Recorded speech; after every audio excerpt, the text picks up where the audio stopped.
उस गांव में रात 12 बजे कोई खिड़की नहीं खोलता था। ये वजह जानकर पुलिस भी हैरान हो गई। भारत के उत्तर पूर्वी क्षेत्रों में बसा एक ऐसा गांव जो जंगलों के काफी बीच में था। सूरज ढलने के बाद लोग वहां से बाहर नहीं निकलते थे। इसकी वजह आखिर क्या है? और रात के 12 बजे उस गांव में कुछ ऐसा था जो आपको चौंका सकता है। उस गांव में रात के 12 बजे पूरे गांव में एक नियम लागू होता था। रात को तुम बाहर नहीं निकल सकते, अपने गेट के दरवाजे खिड़कियां कुछ भी नहीं खोल सकते और तुम घर से बाहर भी नहीं निकल सकते। अगर तुमने ऐसा करने की कोशिश की तो अगली सुबह तुम नहीं मिलोगे। कई सालों तक तो लोगों ने इसे अंधविश्वास माना, लेकिन जब एक पुलिस वाले ने इस केस की तहकीकात करने की कोशिश की तो पूरे के पूरे गांव वाले दहशत में हो गए। दिन में बच्चे खेलते थे, किसान अपने खेतों में काम करते थे। दिन में वहां पर काफी चहल पहल होता था।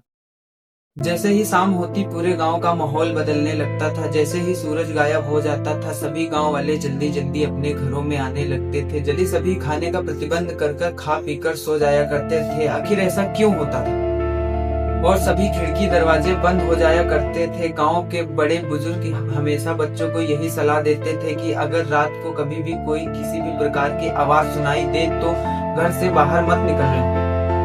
नई पीढ़ी, नए जवान बच्चे इसे एक कहानी के तौर पर समझते थे, लेकिन वहां के बड़े बुजुर्ग इस कहानी का असली राज जानते थे। एक दिन रोहित नाम का युवक शहर से गांव आता है। वो एक यूट्यूबर था। वो डॉक्यूमेंट्री वीडियो बनाता था और उसे ये काफी ज्यादा अच्छा लगता था। इसीलिए वो उस गांव में आया और कुछ ऐसी चीजों को पता लगाने लगा जिसे तो उसे सिर्फ गांव में ही मिल सकती थी। जब उसने इस गांव की सच्चाई के बारे में सुना तो उसके मन में भी एक अजीब सी उत्सुकता हुई कि मैं इस कहानी के पीछे का राज अपने कैमरे में रिकॉर्ड करूंगा और पूरी दुनिया को सच्चाई बताऊंगा। गांव वालों ने रोहित को बहुत समझाने की कोशिश की, लेकिन रोहित बिल्कुल भी उनकी बात नहीं माना। और रोहित गांव के बाहर बना एक नदी के किनारे मकान था जहां पर आज तक गांव वाला कोई भी नहीं गया था, लेकिन रोहित वहां रहने के लिए तैयार हुआ। रोहित ने पहली रात को ही कुछ ऐसा अपने कैमरे में रिकॉर्ड किया जैसा कि आज तक न गांव वालों ने सुना था, ना ही देखा था, ना ही जाना था। पहली ही रात जैसे ही रात के 12 बजते हैं, रोहित ने अपने माइक्रोफोन में कुछ ऐसा रिकॉर्ड किया जैसे कि उसे कोई इंसान बुला रहा हो। वो पूरी तरीके से ना तो कोई इंसान था ना तो कोई जानवर था, लेकिन उसे पूरी तरीके से इंसान भी नहीं कहा जा सकता था क्योंकि वो आवाज ही कुछ ऐसी थी। रोहित ने इस पूरी घटना को रिकॉर्ड किया। रोहित ने जब उस वीडियो को दोबारा प्ले किया तो उसे समझ आया कि वह आवाज इंसानों जैसी बिल्कुल नहीं थी और वो बार बार वो आवाज रोहित रोहित कर बुला रही थी। लेकिन रोहित इस बात को समझ नहीं पा रहा था और उसके शरीर में धीरे धीरे से सनसनाहट जैसा होने लगा। और उस तरफ गांव वालों में से किसी को भी यह नहीं पता था कि रोहित उस मकान में मौजूद है जहां पर कोई भी नहीं जाता है।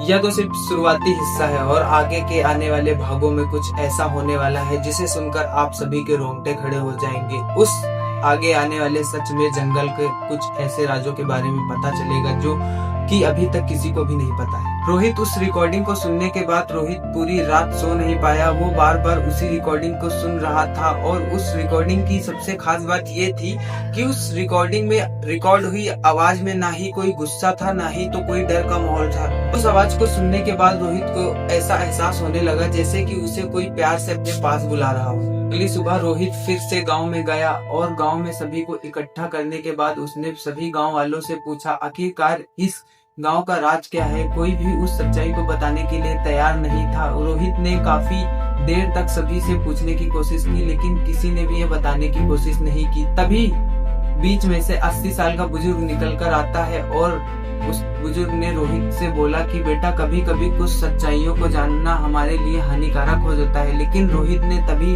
उस बुजुर्ग से कहा कि अगर सच्चाई को जानेंगे नहीं तो हम डर को भी खत्म नहीं कर पाएंगे। उड़ गए और रोहित थोड़ी देर के लिए मानो बेहोश की हालत में हो गया। दोस्तों अब होती है इस कहानी की मेन स्टोरी की स्टार्ट। उस बुजुर्ग ने बताया बेटा करीबन 40 साल पहले हमारे गांव में एक परिवार रहा करता था जिसमें पति पत्नी और 2 लड़के और 16 साल की बेटी भी थी शामिल।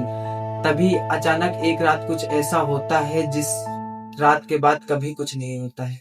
अचानक उस रात कुछ ऐसा हुआ जो कि कभी गांव में हुआ ही नहीं था। ना कोई चीख, ना कोई सुराग, ना कोई संघर्ष। और अचानक सुबह हुआ पूरी की पूरी फैमिली गायब हो गई और वो घर पूरा का पूरा अकेला हो गया। तभी से गांव में ऐसी घटनाएं घटने लगी जो कि गांव वालों ने कभी नहीं सोचा था। उस रात रोहित ने फैसला किया कि वो उस आवाज के स्रोत तक पहुंचकर ही मानेगा। तभी रात को रोहित ने 11:58 पर अपने कैमरे को रिकॉर्ड करना चालू किया। 11:61 से उसका कैमरा स्टार्ट हो चुका था। तभी 12 बजे, करेक्ट 12 बजे फिर से वही आवाजें दोहराने लगी। इस बार आवाज काफी धीमी थी। आवाज सिर्फ रोहित रोहित रोहित कह रही थी। तभी रोहित का दिल अचानक से तेजी से धड़कने लगा और रोहित उन आवाजों को सुनने के कारण उसका दिल इतनी तेजी से धड़कने लगा। इस बार रोहित ने यह सुना कि वह आवाज पीछे के जंगल से आ रही थी। तभी रोहित के अंदर इतनी ज्यादा जिज्ञासा थी कि उसके डर भी जिज्ञासा के आगे छोटा पड़ने लगा और रोहित अपना कैमरा लेकर जंगल की तरफ जाने लगा। जंगल में ना ही तो ज्यादा पक्षियों की आवाज आ रही थी, ना तो झिंगुरों की आवाज आ रही थी। सिर्फ एक ही आवाज आ रही थी, रोहित रोहित। और तभी वो धीरे धीरे आगे बढ़ता गया।